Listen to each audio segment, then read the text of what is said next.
Bismillah, walhamdulillah, wassalatu wassalamu ala rasulillah, wa ala alihi wa sahbihi wa man walahu amma ba'd.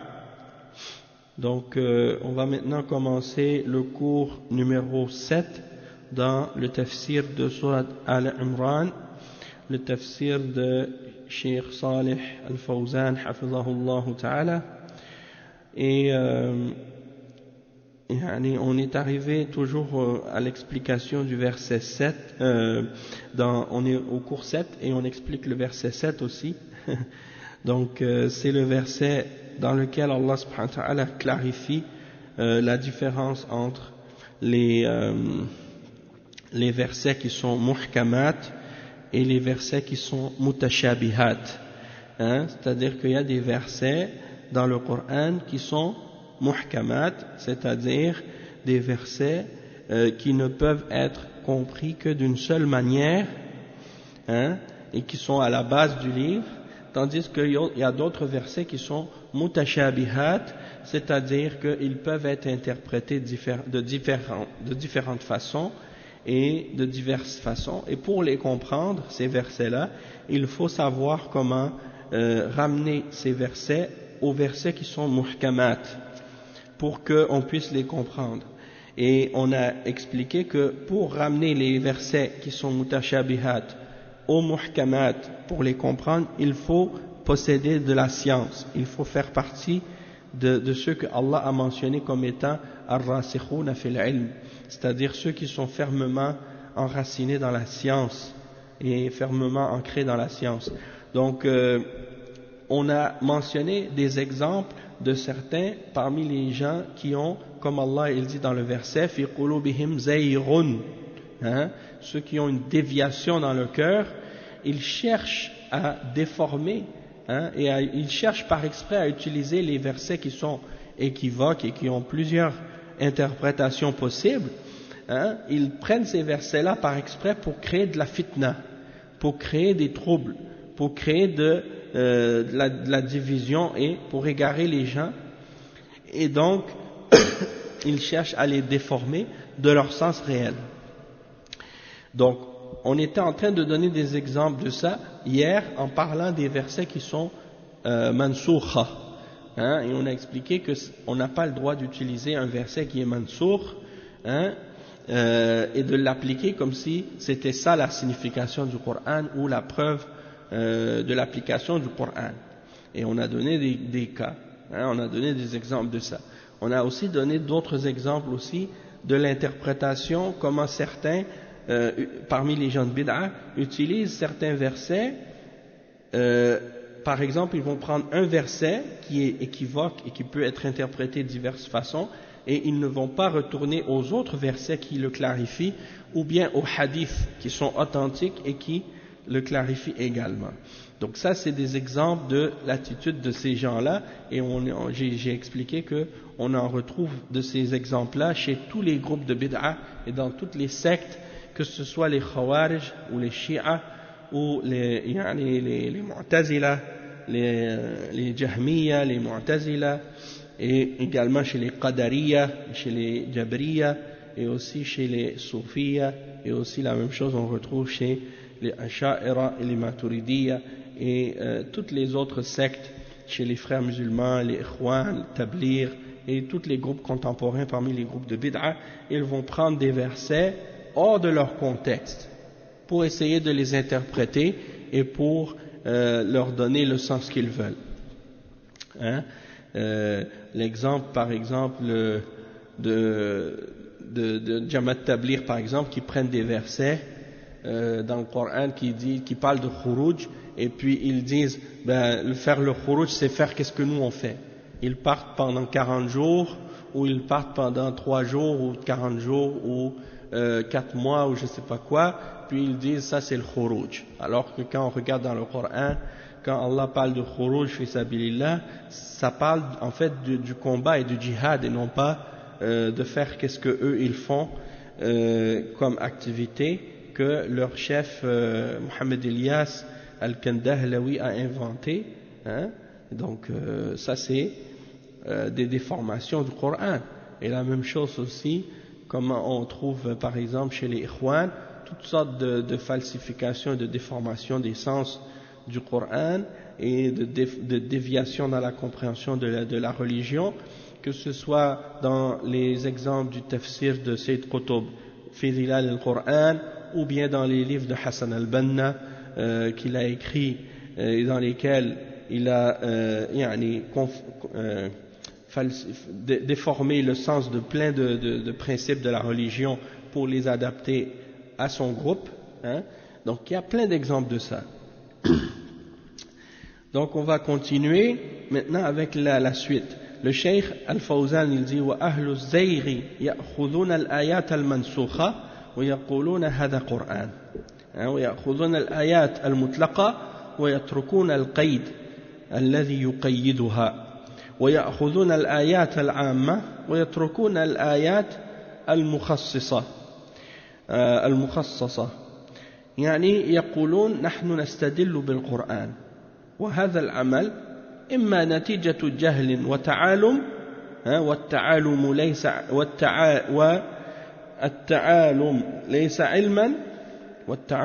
علما ولهذا قال والراسخون في العلم والمتعالمون ليسوا راسخين في العلم فهم متعالمون جهال فالتفسير له أصول لا بد لطالب العلم أن يقرأ هذه الأصول ويفهمها من أجل أن يفهم التفسير على الوجه الصحيح لا يفسر القرآن في محاضراته ودرسه بدون أن يكون على علم بقواعد التفسير وأصول التفسير فالأمور لها ضوابط وما كل من فتح الكتاب وصار يقرأ فيه يكون عالما لو كان كذلك استراح الناس من عناء الطلب والسفر والمشقة بطلب العلم فيشتري له مكتبة وينظمها ويجلس فيها ويقرأ ويطلع ويفسر القرآن. Donc le cheikh il explique, il dit les gens de la déviation ils prennent des versets qui ont été abrogés, puis ils disent ça c'est le Coran. Ils prennent des versets qui sont généraux et ils laissent les règles, d'autres versets qui viennent les restreindre ou expliquer les conditions qui sont reliées à l'application de ces versets-là, et ils prennent des versets qui sont généraux et ils laissent de côté les versets qui sont spécifiques, qui les expliquent ou qui les clarifient. Puis ils disent ensuite, nous on se base sur le Coran et on prend les preuves du Coran. Ça c'est pas de prendre le Coran comme preuve correctement. Et donc le cheikh il dit, ce genre d'attitude ou ce genre de comportement, c'est uniquement le résultat de l'ignorance et le fait de prétendre posséder de la science. Il dit le fait de se dire savant ou de prétendre à la science, ça c'est pas de la science réellement. C'est pour ça que Allah subhanahu wa ta'ala il a dit dans le verset warrasikhuna fil ilm, c'est-à-dire ceux qui sont fermement enracinés dans la science. C'est pas seulement les gens qui prétendent à la science mais qui ne sont pas fermement enracinés dans la science parmi les ulama, parce que c'est des gens qui se prétendent parfois spécialistes, ou bien ils disent qu'ils parlent d'un sujet sans vraiment l'avoir compris de façon approfondie. Et donc il dit que le tafsir du Coran, il a des fondements qu'il faut connaître, et donc il faut que l'étudiant en sciences ait lu ces fondements-là et qu'il les ait compris, dans le but de pouvoir comprendre le tafsir de manière correcte. Il dit, si quelqu'un n'a pas compris ces fondements-là, il ne peut pas comprendre le Coran correctement. Il ne peut pas non plus l'interpréter correctement. Il dit par exemple, quelqu'un ne va pas expliquer le Coran dans ses conférences ou bien dans ses cours sans qu'il ait étudié la science des fondements et des règles et des principes du tafsir et les fondements du tafsir.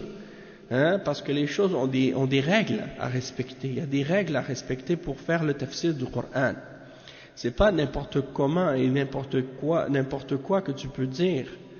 C'est pas toute personne juste, il ouvre un livre et il commence à lire, ça veut dire qu'il est savant. Il dit, si c'était aussi simple que ça, alors dans ce cas-là, les gens, ils auraient pu se reposer de la fatigue, de la quête du savoir, de voyager pour obtenir la science et de toutes les difficultés reliées à la quête du savoir. On n'aurait plus besoin de se fatiguer. On achète une bibliothèque et on la met en ordre, et puis on s'assoit dans la bibliothèque et puis on commence à lire, puis on lit, puis on fait le tafsir du Coran. Il dit, si c'était comme ça, ce serait trop facile. Mais on sait que la science, elle se prend des ulama. Et le cheikh il dit ensuite, فَأَمَّا الَّذِينَ فِي قُلُوبِهِمْ زَيْغٌ فَيَتَّبِعُونَ مَا تَشَابَهَ مِنْهُ فَيَأْخُذُونَ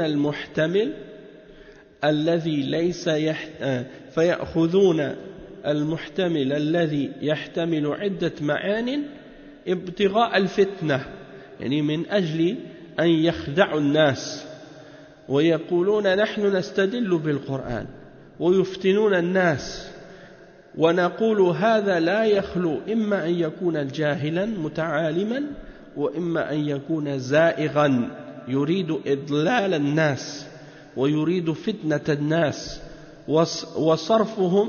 ويريد صرفهم عن الحق بأدلة متشابهة ويترك الأدلة المحكمة فليحذر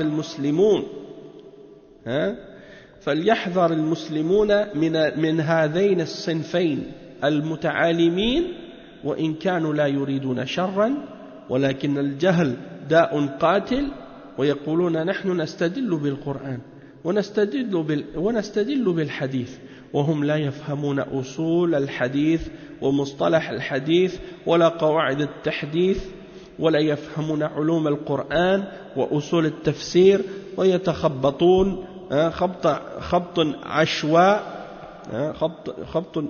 عشواء إنما يعتمدون على مكتباتهم وعلى أوراقهم ولا يأخذون العلم عن العلماء الراسخين في العلم وما أكثر هؤلاء الآن الذين يتكلمون في الفضائيات وفي الإذاعات وفي الصحف والمجلات ويحللون ويحرمون ويعتمدون على المتشابه من الآيات والأحاديث ولا يردونها إلى المحكمات نسأل الله العافية. Donc on va lire maintenant la suite. Le cheikh il dit, tandis que ceux qui ont dans leur cœur une déviation, une inclinaison vers le faux, ils suivent ce qui est équivoque des versets du Coran, ce qui peut avoir plusieurs interprétations. Ils cherchent ça expressément parce qu'ils veulent la fitna, ils recherchent les problèmes, les troubles, pour tromper les gens. Ils veulent tromper les gens et ils disent on se base sur le Coran, ils disent on se base sur le Coran et en réalité ils troublent les gens et ils trompent les gens. Et donc il dit les gens qui agissent comme ça, il dit les gens qui agissent comme ça, ils sont une des deux catégories de personnes suivantes. Il dit soit que ce sont des ignorants qui prétendent à la science, ou soit que ce sont des gens qui sont déviés, qui veulent égarer les gens et qui veulent troubler les gens et les détourner de la vérité avec des preuves qui sont ambiguës et qui sont équivoques. Donc le cheikh il dit, donc soit que ce sont des gens qui prétendent à la science, ou soit que ce sont des gens qui prétendent à la science qui sont ignorants, ou bien que ce soit des gens qui veulent l'égarement pour les gens et qui veulent les égarer du droit chemin et les faire détourner de la vérité avec des preuves équivoques. Ils délaissent les preuves qui sont explicites et claires. Donc il dit que les musulmans doivent faire attention à ces deux catégories de personnes. Les gens qui prétendent posséder la science, mais qui ne sont pas des ulama, qui n'ont pas étudié avec les ulama, même s'ils veulent le bien. Mais ça, il dit, l'ignorance est une maladie qui tue. Hein? L'ignorance est une maladie qui tue. Hein? C'est un poison. Et il dit, ces gens-là, ils vont venir, ils vont dire, nous, on se base sur le Coran, on se base sur le hadith. Mais en réalité, ils n'ont aucune compréhension des fondements du hadith. Ils n'ont aucune compréhension de la science du hadith et des règles reliées au hadith. Et non plus, ils n'ont pas de compréhension du Coran, ils n'ont pas de science du Coran, ils n'ont pas aucune connaissance des fondements du tafsir. Donc ils vont juste comme ça à l'aveuglette. Hein? Ils partent comme ça à l'aveuglette et ils ne font que se baser sur leurs livres et les feuilles qu'ils ont, et ils n'ont pas pris la science chez les ulama qui sont fermement enracinés dans la science. Et il dit, et comme ils sont nombreux ces gens-là à notre époque aujourd'hui, ils parlent dans les chaînes satellites, dans les antennes, comme par exemple les émissions sur les chaînes paraboliques, et dans les radios, et dans les journaux, et dans les magazines, et ils déclarent des choses halal, et ils déclarent des choses haram, et ils se basent sur qu'est-ce qui est ambigu parmi les versets, ou qu'est-ce qui est équivoque parmi les versets, et ils ne les ramènent pas à qu'est-ce qui est muhkam. De même que également les hadiths, la même chose. Hein? Ils ne ramènent pas les hadiths qui sont mutashabih à qu'est-ce qui est muhkam pour le comprendre. Nasallallahu al-afiyah. Et le cheikh il dit ensuite, il dit وقد قال النبي صلى الله عليه وسلم كما في حديث عائشة رضي الله عنها إذا رأيتم الذين يتبعون ما تشابه منه فأولئك الذين سمى الله فاحذروهم أي الذين سمى الله في قوله وأما الذين في قلوبهم زيغ فاحذروهم يعني لا يغركم بصنيعهم هذا. Hein? Le cheikh il dit que le prophète sallallahu alayhi wa sallam il a dit à Aïcha, hein? Il a mentionné dans le hadith qui est rapporté selon Aïcha radiyallahu anha, hein? Lorsque vous voyez les gens hein, qui suivent ce qui est équivoque dans le livre, alors ce sont ceux-là dont Allah a parlé, hein? C'est ceux-là que Allah a nommés, alors prenez garde à ceux-là. Et quand il dit ce sont ceux que Allah a nommés, c'est-à-dire ceux dans le cœur desquels il y a une déviation. Hein, c'est ceux-là dont Allah a parlé dans le verset, alors prenez garde à ceux-là, faites attention à ceux-là, ne les laissez pas vous tromper par leur attitude et leur comportement. Et ça c'est rapporté par Al-Bukhari et Muslim, donc c'est un hadith authentique. Ceux qui suivent, qu'est-ce qui est équivoque? Il y en a tous les gens qui agissent de cette manière, c'est sûr que tôt ou tard ils tombent. Et c'est ce qui est arrivé à travers l'histoire. Ceux qui jouent avec la religion ou qui veulent interpréter le Coran selon leur passion et leur désir, et c'est ce qu'on constate aujourd'hui encore. Surtout à notre époque, avec les émissions, tu vois par exemple beaucoup de gens qui ont des émissions maintenant sur des chaînes satellites. Bon, à la base, dans les pays musulmans, personne, comme les ulama, ils ont dit que personne ne devrait avoir le droit de parler de la religion de l'islam, excepté si c'est quelqu'un qui est apte à le faire, et quelqu'un qui est qualifié pour le faire.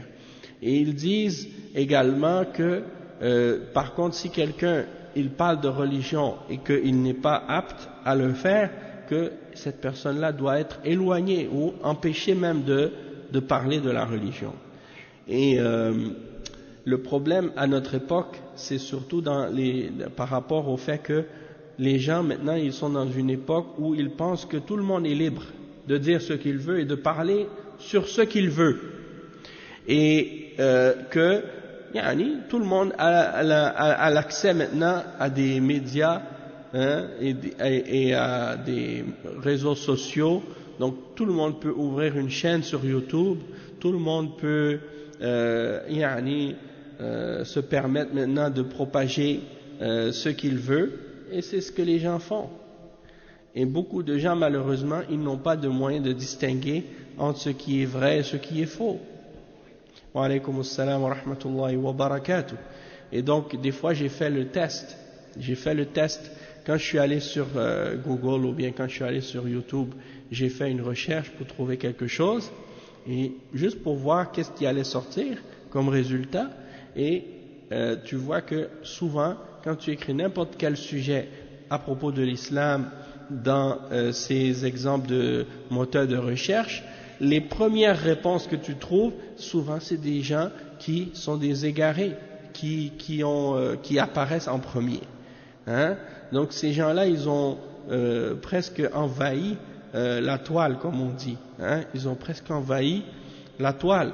Et c'est pour cette raison-là qu'il faut vraiment connaître les bonnes méthodes et les bons trucs pour savoir comment faire des recherches sur différentes questions ou sur différents sujets sur Internet. Si quelqu'un n'a pas certains principes ou certaines bases, il va tomber sur n'importe quoi. Hein? Donc c'est important de connaître premièrement qui sont les grands ulama, qui sont les références dans la science, pour pouvoir justement faire le tri lorsque tu tombes sur des sujets ou des questions, que tu vas prendre uniquement des réponses de ceux qui sont parmi les grands savants et qui sont sur la sunna et qui suivent la méthodologie et la compréhension des salaf salih. Et tu vas laisser de côté toute personne qui est inconnue ou toute personne qui est sur une bid'a ou sur une fitna ou sur un égarement.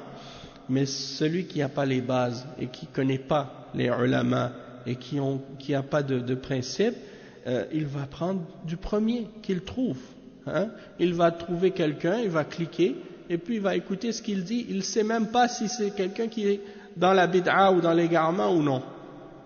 Donc ça c'est le chemin garanti vers l'égarement, hein, si quelqu'un il agit de cette façon. Donc Inch'Allah. Donc faites très attention à ça, et il ne faut pas se laisser tomber dans l'égarement de cette façon-là, de chercher des choses comme ça. Il y a les sites officiels des ulama qui sont disponibles. La plupart des grands ulama, il y a des sites officiels qu'ils ont, dans lesquels on peut retrouver leurs cours, on peut retrouver leurs fatawa, on peut retrouver leurs écrits, leurs livres. Donc ça c'est des bons sites de référence qu'on peut utiliser. Il y a les sites des pays musulmans, comme par exemple les sites de fatawa de Al-Ifta, Dar al-Ifta de l'Arabie Saoudite, et des grands ulama, et des sites officiels comme ça c'est des bonnes références aussi. Et puis donc c'est ça, si quelqu'un il connaît les ulama, il est sauvé s'il les suit comme il faut, puis qu'il prend ceux qui s'accrochent à la méthodologie des salafs, Inch'Allah il sera sur la bonne voie. Mais celui qui commence à prendre à gauche et à droite et qui commence à mélanger les choses, alors par la suite c'est facile à tomber. Aussi des fois, certains gens, qu'est-ce qu'ils font? Ils agissent avec les paroles des ulama de cette façon-là aussi. Ils prennent une parole d'un cheikh hors de son contexte, puis ils laissent tomber toutes les autres paroles de ce cheikh où il a clarifié, par exemple, le sujet plus en détail. Parce que ça arrive que parfois, par exemple, Cheikh Al-Fawzan, dans une explication qu'il va donner d'un sujet, dans un sujet, il va juste parler du sujet en résumé. Il ne va pas élaborer beaucoup. Et donc, eux, ils vont prendre cette parole-là. Puis, ils vont oublier que dans un autre livre ou dans un autre cours, il a parlé du même sujet, mais plus en profondeur, et là, il a ramené plus de détails et clarifications. Et eux, ils savent ça, mais ils laissent ça de côté, par exprès. Pourquoi? Parce qu'ils veulent utiliser cette parole qui est plus générale pour justement essayer de justifier leur position qui est incorrecte, et ils laissent les explications plus détaillées pour justement ne pas justifier ou ne pas montrer qu'ils ont tort sur certains sujets. Et ça c'est la même chose aussi dans d'autres questions.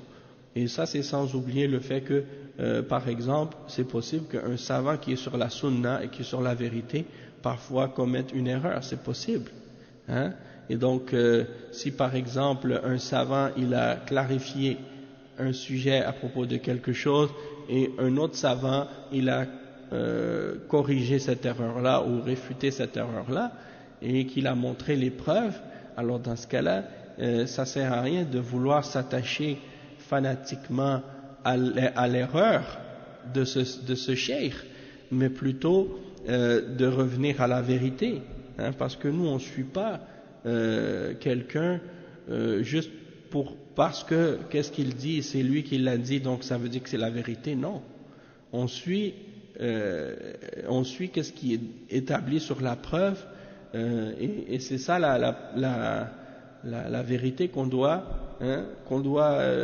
suivre de façon claire. Mais sinon si c'est la parole d'un grand savant, on respecte ce savant, mais s'il a fait une erreur, on ne va pas suivre cette erreur, on n'a pas le droit de le suivre dans l'erreur.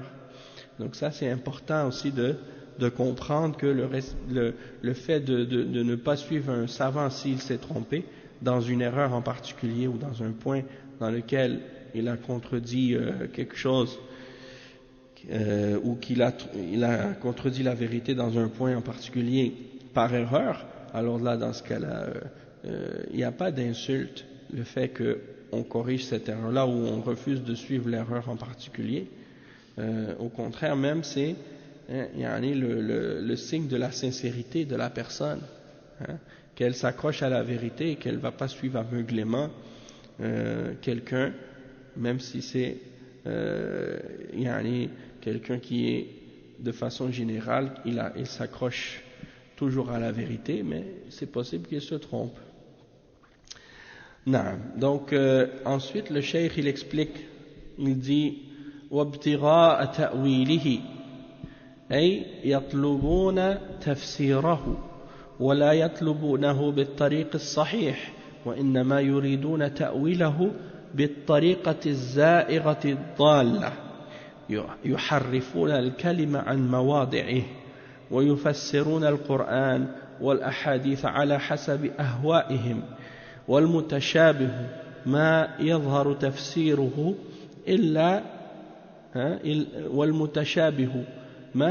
تفسيره إلا برده إلى أمه وهو المحكم من الآيات والأحاديث فالأحاديث أيضا فيها محكم وفيها متشابه فلا بد من معرفة هذه القواعد وهذه الضوابط التي بواسطتها يستطيع الإنسان أن يفهم القرآن على الوجه الصحيح. Donc le cheikh il dit de rechercher, ils veulent soit rechercher la fitna pour troubler les gens et les faire dévier, et les faire tomber dans l'égarement, ou bien ils cherchent à l'interpréter, mais d'une interprétation qui est incorrecte, par une méthodologie qui est incorrecte. Ils veulent le déformer, et ils veulent interpréter le Coran d'une manière qui est déviante, d'une manière qui est égarée. Et ils déforment le texte et ils font dévier le texte de son contexte, et ils interprètent le Coran et les hadiths selon leur passion. Et donc le cheikh explique que les versets qui sont équivoques et qui ont différentes significations ou qui peuvent avoir différentes significations, leur interprétation ne peut apparaître qu'en les ramenant à leur base, c'est-à-dire les versets qui sont explicites, et les hadiths aussi qui sont explicites, parce que même dans les hadiths aussi il y a cette division-là, des versets qui sont des hadiths qui sont équivoques et des hadiths qui sont explicites. Et donc il faut connaître ces règles, il faut connaître ces principes parce que c'est uniquement par ces règles-là, hein, et par yani, le moyen de ces règles-là qu'on sera capable de comprendre le Coran de manière correcte. Hein. Sinon, yani, tu vois, des fois tu entends des interprétations et des explications n'importe quoi. Il y en a des gens qui disent à propos de la parole d'Allah, à propos des hadiths, n'importe quoi. Hein? Et donc, surtout à notre époque, et surtout dans les sujets qui ont rapport avec les choses parfois qui dérangent les occidentaux, ou bien les juifs et les chrétiens, ou les laïcs par exemple. Donc, et à notre époque maintenant on fait face à ça, surtout de la part de ceux qui essaient par exemple de dire qu'il faut réformer l'islam, il faut ramener une nouvelle interprétation de la religion, il faut ils disent que les musulmans, il faut qu'ils aient une relecture de leurs textes, même certains ils appellent même à faire une réforme des fondements même des fondements de la religion. A'udhu billah. Donc ça c'est clair que c'est des gens qui veulent uniquement appeler les musulmans à l'égarement. Hein? Et pourquoi? Parce que eux ils disent par exemple ils disent les chrétiens ils ont fait cette réforme et les juifs ils ont fait cette réforme, mais les musulmans eux ils n'ont pas encore fait cette réforme. Donc il faut que les musulmans eux aussi acceptent de réformer leur religion de la même manière que les juifs et les chrétiens ont accepté de le faire. Et donc ça c'est pas un argument pour nous les musulmans, au contraire même c'est une preuve, hein, que ces gens-là ont dévié, hein, les juifs et les chrétiens ils ont dévié, et c'est pour ça qu'ils ont accepté de faire cette soi-disant réforme, parce que c'est pas en réalité une réforme qu'ils ont fait, c'est une déformation et un rejet de la réalité de ce que Allah a révélé. Et donc eux aujourd'hui ils disent maintenant nous on a falsifié notre religion, les juifs et les chrétiens ils ont falsifié leur religion, et ils disent maintenant on attend de la part des musulmans qu'ils falsifient leur religion eux aussi et qu'ils déforment la réalité de leurs livres saints comme nous on a déformé nos livres. Et donc ça veut dire en fait qu'ils veulent qu'on les rejoigne dans la mécréance, et ça on ne peut pas l'accepter. En fait, tu vois, la réalité c'est que quand les chrétiens par exemple ils veulent prouver aux juifs que Jésus était effectivement un vrai prophète, bon pour eux c'est le fils de Dieu, ils prétendent ça, mais déjà aussi ils essaient de se baser sur des versets dans l'Ancien Testament où il y a l'annonce de la venue de Isa, d'accord? Et donc est-ce que c'est le nom de Isa qui est écrit? Non. Alors s'ils se basent sur des versets qui disent Jésus va venir et son nom il n'est pas écrit, mais ils trouvent quand même que ces descriptions-là correspondent à Isa, eh bien c'est la même chose pour le prophète Mohammed sallallahu alayhi wa sallam. On retrouve dans le livre des juifs et des chrétiens des références au prophète Mohammed sallallahu alayhi wa sallam dans ses caractéristiques et dans ses descriptions, même si on ne va pas nécessairement trouver la mention de son nom. Sinon c'est très facile de dire je m'appelle tel nom, donc c'est de moi que on parle dans le livre, mais en réalité quand on voit les caractéristiques on voit que ça ne correspond pas à l'exemple de qu'est-ce que Allah avait annoncé dans les livres précédents. Mais c'est pour ça que les caractéristiques et les descriptions sont plus importantes que les noms. Oui, donc c'est pour ça que quand tu vois par exemple Allah subhanahu wa ta'ala, il n'a pas mentionné le nom de chaque individu parmi les munafiqin, mais il nous a mentionné leurs caractéristiques pour qu'on puisse les reconnaître. Et quand il a révélé par exemple ou qu'il a annoncé la venue d'un prophète, il n'a pas nécessairement mentionné le nom de ce prophète en détail, ou bien spécifiquement, mais il a mentionné ses caractéristiques pour qu'on puisse le reconnaître. Et c'est ça que l'imam Ibn al-Qayyim al-Jawziyya a expliqué dans son livre à ce sujet. Et donc, je pense que ça répond un peu. Mais sinon, les shubuhat, il y en a toujours beaucoup. Et l'appel à déformer la révélation, ça c'est clair, parce que les gens qui ne croient pas en Allah, ils ne veulent pas qu'on vive selon ce que Allah a révélé. Ils veulent qu'on vive selon leur passion à eux. Et c'est pour ça qu'ils veulent tout faire pour empêcher les croyants de se soumettre et de suivre la révélation d'Allah. Naam, sahih. Donc aujourd'hui, par exemple, tu vas voir des juifs, va leur demander pourquoi vous les juifs, vous faites pas la lapidation quand il y a quelqu'un qui fait l'adultère? Pourquoi vous les juifs, c'est écrit par exemple que les gens qui font le blasphème, il faut les exécuter? Pourquoi par exemple, par exemple la loi du talion, quand Allah il a mentionné que ceux qui blessent une autre personne, ou bien qui tuent une autre personne, qu'il faut appliquer le talion, c'est-à-dire un œil pour un œil, une dent pour une dent, une vie pour une vie. Eux, ils ne l'appliquent pas aujourd'hui. Donc quand on va leur demander, mais pourquoi vous n'appliquez pas ça? La même chose avec les chrétiens. Ils disent que Jésus a dit, je ne suis pas venu pour abroger ou abolir la loi, je suis venu pour la compléter. Il dit, les cieux et la terre vont passer, mais pas un seul iota de la loi va passer. C'est-à-dire, il a confirmé la loi de Moussa alayhi salam pour Bani Israël. Pourtant aujourd'hui tu vois que la majorité des chrétiens ils n'appliquent pas la Torah, et donc quand tu leur demandes, ils disent non mais ça c'est l'Ancien Testament, on n'a plus besoin de l'appliquer maintenant, on a été libéré de l'Ancien Testament, alors que Isa alayhi salam il n'a jamais mentionné ça, et Isa alayhi salam à son époque il était sous l'occupation des Romains, donc les Juifs, c'était pas eux qui régnaient sur leur terre à cette époque-là, c'était les Romains qui régnaient, ils appliquaient la loi romaine, donc c'est pour cette raison-là.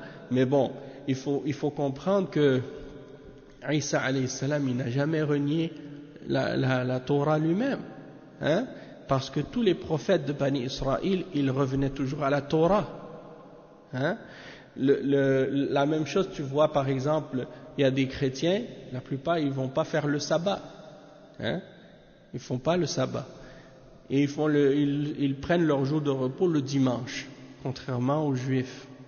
Et puis certaines sectes protestantes, parmi les protestants, eux ils font le sabbat comme les adventistes du 7e jour, eux ils font le sabbat le samedi. Bon, ils font le sabbat, c'est-à-dire ils appliquent certaines règles du sabbat, mais pas tout. Et ben, c'est bizarre parce que ils mangent pas de porc aussi. Ils mangent pas de porc parce que dans la Torah il y a la mention claire de l'interdiction du porc. Dans l'Ancien Testament, c'est clair que c'est un animal qui est impur, donc on n'a pas le droit de le manger. Et pourtant, tu vois, les chrétiens, eux, ils mangent le porc et ils font pas le sabbat. Donc quand tu leur demandes ça, ils disent non mais ça c'est fini ces lois-là. Ils disent ça c'est fini maintenant ces lois-là, maintenant c'est caduc, on n'a plus besoin de les appliquer. Et la même chose aussi pour les règles qui ont rapport avec la guerre ou avec toutes ces autres questions-là, eux ils n'appliquent pas ça. Donc tu dis, mais pourquoi dans ce cas-là vous prenez certaines règles et vous laissez les autres? Donc quand les adventistes par exemple, quand ils font le sabbat, ils mangent pas de porc, ils disent mais vous prenez juste certaines règles, vous prenez pas les autres? Pourquoi dans ce cas-là vous faites pas la lapidation pour quand quelqu'un fait l'adultère? Ils disent non ça on n'applique plus parce que ça c'est fini, ça c'était une autre époque. Donc ils jouent avec la religion. Et la même chose avec les juifs, ils font la même chose. Ils ont déformé la compréhension de ces règles-là et ils ont considéré que ces lois-là ne sont plus applicables aujourd'hui, sont caduques. La même chose aujourd'hui, même il y a un prêtre catholique, il a dit l'interdiction des statues et de l'idolâtrie, ça c'est caduc. Ça dit que maintenant on a le droit maintenant d'adorer des statues et des idoles et de faire des images, ça c'est plus interdit. Donc ça dit que pour eux-mêmes la base même du tawhid, la base de la religion des prophètes, elle est caduque. Ça dit qu'est-ce qui reste? Tu leur dis oui mais Ibrahim alayhi salam il a fait une alliance, il a fait un engagement avec Allah et il était circoncis.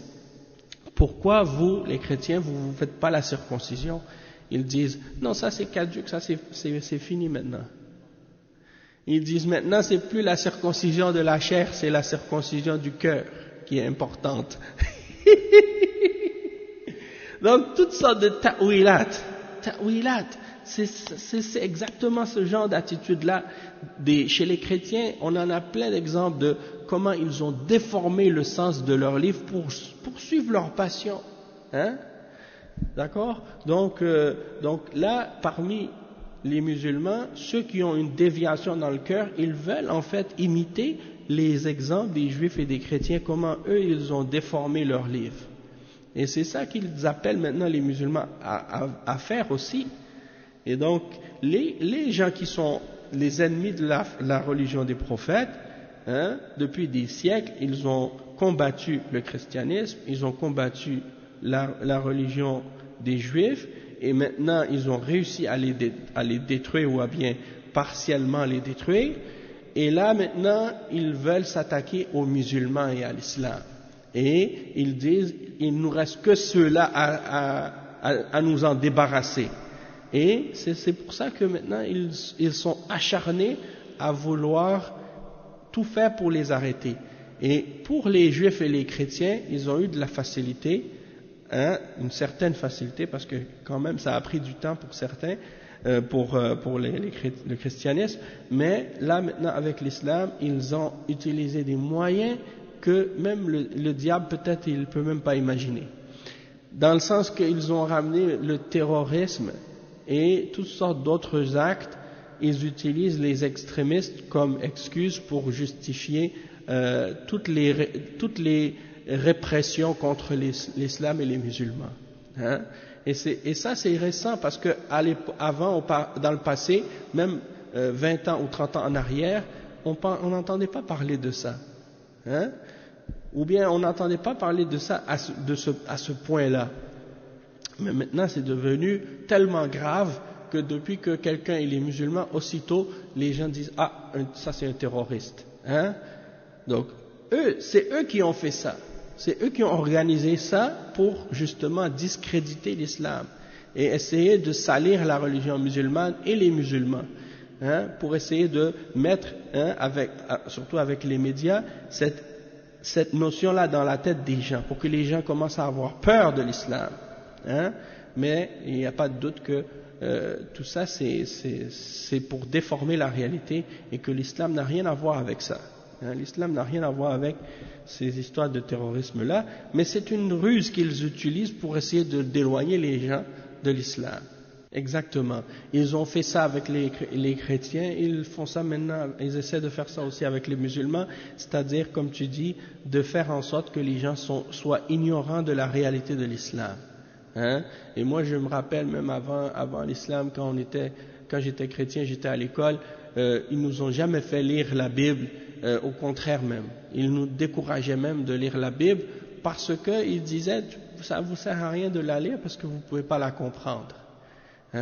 Et pourquoi? Parce que beaucoup de choses, quand tu lis dans la Bible, tu vois que c'est en contradiction avec les enseignements de l'Église. Alors si tu vas lire ça, tu vas commencer à douter. Alors tu vas rejeter la foi du christianisme. Et moi, c'est ce qui m'est arrivé. Beaucoup de choses que j'ai trouvées dans la Bible. Quand j'ai lu ça, j'ai vu tout de suite que c'était en contradiction avec ce que l'Église enseigne. Que ce soit les catholiques ou les protestants, les deux c'est la même chose. Alors quand tu vois ça, tu dis bon, cette religion-là, elle est pas en accord avec la croyance des prophètes et elle n'est pas en accord avec la pratique des prophètes. Alors j'ai cherché la religion des prophètes et c'est en lisant le Coran et en étudiant l'islam que j'ai vu que la religion des prophètes, elle est dans l'islam. Non, alhamdulillah, Allah il m'a guidé donc à cette voie-là. Et ça, c'est à Allah que revient la gloire dans tout ça. Non, la shak. Donc les shayatin al-ins, parmi les kuffars, ils vont toujours essayer d'égarer les gens de la foi. Le cheikh il dit ensuite, وإياكم إن شاء الله. Le cheikh il dit ثم قال تعالى وما يعلم تأويله إلا الله والراسخون في العلم. Ça là c'est une partie importante aussi dans l'explication de ce verset là. On va s'arrêter ici pour aujourd'hui et on expliquera cette partie là du verset au prochain cours demain incha'Allah. Donc subhanakallahumma bihamdik ashhadu an la ilaha illa ant astaghfiruka wa atubu ilayk.